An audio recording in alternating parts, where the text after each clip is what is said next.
Hey everybody, how's it going? My name is Fitz. Welcome back to some more VGC competitive analysis. We are going to be looking at the new DLC Pokemon today and ranking the top 10 that may have an impact on the VGC metagame.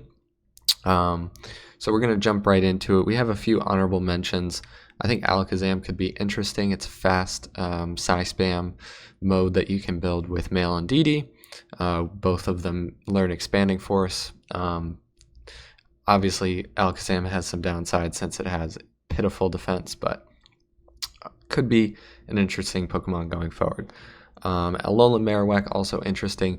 It's pretty fast for a Trick Room Pokemon, which is why I'm not super excited about it, but obviously gets a new move called Poltergeist, which could be good, and probably has an ability to easily get off weakness policy strategies. So Alolan Marowak probably won't see on every team, but could be pretty good. The last honorable mention was Scizor, has a new move with dual Wing Beat, and can probably not be a good Dynamax potential Pokemon, but a good Pokemon that can damage outside of Dynamax, which can be really important. Think Dracovish or Darmanitan that can do that. So with that, we're going to jump into the top 10. All the ones on this list, I think, will have a pretty big impact on the metagame, and you'll see a lot of each. If I missed one that I should have in the top 10, let me know in the comments below, but we'll get into it. So at 10, you see we have Krookodile. The set that I chose for this example was an Anger Point set. So basically the strategy of this would be to get off an Extreme Speed with Togekiss onto your own Krookodile. Extreme Speed can outspeed Follow Me, which is really good, and it'll have a 50% chance to crit with Super Luck and Scope Lens. If you get that crit, you get the Anger Point off, your attack goes up to +6, and you will probably win the game on turn 1 from there. So Earthquake pairs well with Togekiss, and a Choice Scarf set will outspeed most things that are not Swift Swim users or Chlorophyll. Lash Out's a new move, which will double in power if stat is lowered. So to get around Intimidate, it's only giving up a little bit of damage from Crunch, so it's probably worth it. Rock Slide, another spread move that is usually good if you have a +6 Pokemon. The last move, Giga Impact, it can be all sorts of different coverage. Could be fighting coverage as well, which could be interesting, but yeah, Electric Fire. So Krookodile can also run like an Intimidate set that's more traditional with like Taunt and stuff. It's definitely a good support mon as well, but it's in a really good speed tier, which is nice. Pretty good attack stat. So I think Krookodile will definitely see use as the Intimidate Pokemon, and then as the Anger Point mon, I think we'll see at least a few people trying it out. I don't think there's too many moves that crit all the time. Like Urshifu's attacks would hurt it too much, and I don't think there are any like Frost Breath users that are fast enough for Krookodile to get the strat off.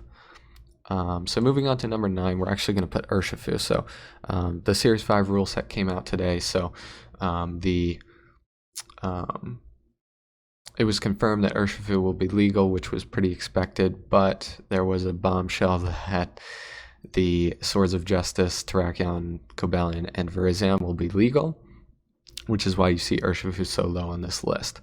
So Urshifu before that was, in my eyes, going to be seen as a top Pokemon, at least top 10, with not great typing, but good ability and stats that are akin to like Arcanine, if I understand. I think it has a base 550 stat total, which is semi-legendary for a format like this. I gave it the Assault Vest for this. I don't think you want to Dynamax Urshifu, since we picked the Water one, but Surging Strikes crit every time, and I think you just want to get off damage without G-Maxing.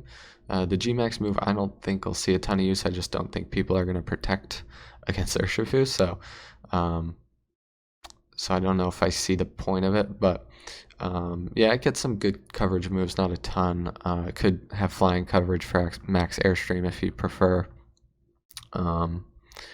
Yeah, I think I'm less hyped about Urshifu now that Terrakion is around, so really scared about that. But probably could run Life Orb. You could run Choice Band with Urshifu. A bunch of different next things. Up at number 8, we have Kingdra. I think a lot of people have been hyping up Kingdra, but they've done that a lot in the past, and it's never really been that strong, at least since Fairy type's been introduced.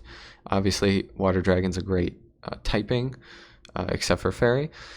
But in the Dynamax format, Kingdra is a lot more interesting. Probably will be competing with Barraskewda as a Swift Swim user on rain teams. And I think it could go either way. I'm probably leaning towards Barraskewda, but Kingdra will see some use. So I think Life Orb's kind of necessary since its special attack and attack are both 95. And I think special is probably the way to go. It learns Hurricane in this generation, which is new. I think it said Draco Meteor was illegal, at least on Showdown. I'll have to confirm that. But Dragon Pulse is fine at the moment. Hurts the Sniper set if Draco Meteor really can't be learned, but I assume it can be. You can run Hydro Pump or Scald, I think, is the water move. I think that's fine. I don't think Sniper sets will be seen in VGC. Could be good. At 7, we have Talonflame, which seems really interesting with Max Airstream. The problem with Talonflame, as most people have been mentioning, is that its attack stat is 81, which is not very good. And its most successful format was in a restricted format in VGC 2016 as part of like the big 6 of that generation. So it was more as a support Pokemon. If you're going to Dynamax it, you do want it to have at least some attacking power, so Life Orb's probably the way to go, unless you want to support it with like Follow Me or Rage Powder and try to get up bulk ups and sword stances. But as a Dynamax user, it feels like kind of a support mon where you get a max airstream off for something like Dracovish, which will be able to outspeed everything else at that point. It also has priority Tailwind, which is really good. You can run Quick Guard, Taunt, a few others. Will-O-Wisp U-Turn, also possibilities. Quick Guard seems interesting, but the problem with Quick Guard is that it's more protecting itself than its partner, but we'll move on. So Zoomrel obviously is a huge offensive threat because of its ability Huge Power. I think the Belly Drum set, similar to Belly Drum Snorlax, in a Dynamax format isn't quite as good. So I went with an Assault Vest set that you won't have to Dynamax, at least very often. And it gets to use a new coverage move, which allows its 4 move slots to be actually very useful, where in the past it felt like maybe a Zoomrel was held to 3 or 4 moves max. Steel Roller gives it a lot of interesting possibilities. With the Assault Vest, well, I'll have to do calcs, but I think it's a nice way to get Psychic Terrain off the field and hit Hatterene very, very hard. So I think a Zoomrel could be seen in that sort of capacity. I think it's more of a supporter, an offensive supporter than a sweeper in this gen. So we move on to the top 5. So first off, there's a few supporters on this. Volcarona is going to be first, and it can have a Quiver Dance offensive set, but I think the support set with Rage Power is probably going to be better. You can't just ignore Volcarona even if you can get around Rage Powder, since it does have a lot of offensive potential. Its special attack is very, very high. 135 is probably one of the highest in the format. But Rage Power with a Pokemon like this is really, really good. It can max even if it's a support mon. And if you have Follow Me or Rage Powder support for Volcarona, you could use Quiver Dance sets to power through a team. Obviously, the fire move can be one of many, as seen in previous generations. Flamethrower, Heat Wave, Fiery Dance, Overheat. It learns Hurricane. I think it did in the previous generations, but now it gives a max Airstream boost. Not great with max Flare, but yeah, I think Volcarona will be very good, and you'll see it on a lot of teams. So everyone's excited about Politoed because it replaces Pelipper, which is a huge upgrade for rain teams. Allows you to run Barraskewda, Kingdra, Scizor much more effectively. Politoed's usually going to be a pretty defensive Pokemon, allowing it to take hits from, maybe things like Excadrill, Maxed Excadrill, or maybe even Terrakion, as we see coming up. Parashong is obviously a very good endgame out that you might not have otherwise.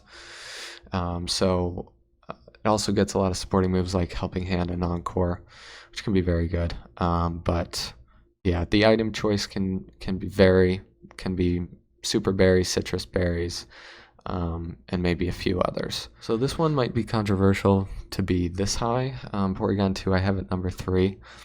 Porygon 2 was very good in 2017 and 2018 with restricted and national dex formats. And in this format, I think it really does a good job at replacing Dusclops. I think it's better, and it can beat it one-on-one, which is a big help. It has reliable recovery in Recover instead of Pain Split. So I think a lot of people will want to run Porygon 2 as probably the premier Trick Room setter, at least the premier support Trick Room setter, where like Hatterene, I think you can set Trick Room offensively, which means it's so different than Porygon 2's usefulness. So Ally Switch is a move of that you should definitely be aware of. I don't know if it got it in 2017 or 2018. I want to say no, but that could be really scary, especially with like Dragapult or any ghost type really. Not a fan of that. So the last two I think you could flip-flop either way, but I'm going to leave Terrakion at number 2 for now just because Moonguss is that good. So Terrakion has, as I said, was in a Series 5 edition and will be legal. I think you have to take a Terrakion from a previous gen, bring it into the Sword Shield DLC, and you talk to some woman and it'll make it VGC viable, which is a new thing that people have always wanted, or battle spot viable. So obviously the other Swords of Justice are also very good. I think that's what they're called, and they can kind of have the same tricks, but their defense or special defense, Cobalion and Virizion, is 129, and then I think their attack is 90. Not good. Terrakion obviously has the advantage because of the 129 attack. That's why you use it, even though its typing is worse. So it's paired with Whimsicott as a beat-up user. I guess you could use Weavile as well, but Terrakion is harassed people in 2011, and it's been used as a gimmick in 2018, probably 2015 as well. It's better because of Dynamic Tailwind now, because of Dynamax now. So if anything, it's just as good as 2011. There's no base stat totals on any Pokemon that's even close to this. So this could easily be the number 1 Pokemon overall. And you'll definitely need ways to beat up Terrakion. Number 1, we're going to cover one of the ways to beat up Terrakion. That's going to be a Moonguss. So Moonguss resists Fighting Stab. It can take a rock move, or at least can redirect beat up so that rock moves aren't going to KO it. The item of choice can be Resist Berries, it can be Citrus, it can be Super Berries, and with Regenerator you can gain a lot of health back quickly. Pairs well with Intimidators like Incineroar. And you need Rage Powdered Spore. You can run any kind of grass move, Sludge Bomb or Clear Smog, and you can now run Pollen Puff to heal your own partner. Could be interesting. It's pretty obvious what a Moonguss is going to do every time out, but it's still that good that it probably deserves the number 1 ranking until Terrakion at least ends up like top 3 in usage. It'll probably end up top 1. But that's going to leave it for the top 10. Let me know what you guys thought of this video, and I will talk to you all later. Bye.